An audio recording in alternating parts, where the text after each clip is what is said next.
سلوک و تصوف کا جو راستہ ہے وہ حال ہے، قال نہیں ہے۔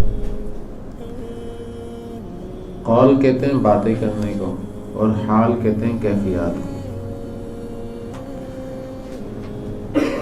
تو لہٰذا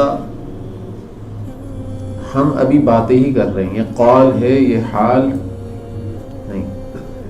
حال تو تب حاصل ہوگا جب ہم اس سلوک و تصوف کے اندر، اس کے اسباب کے اندر لگ جائیں گے، اور پھر اس اسباب کے اندر جو واردات آپ کے قلبوں کے اوپر صادر ہوں گی، جو واردات کا نزول ہوگا، اس سے جو کیفیات بنیں گی،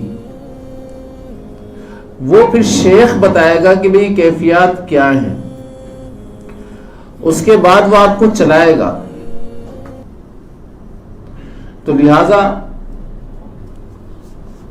سلوک و تصوف کا جو راستہ ہے وہ حال کا راستہ ہے، قول کا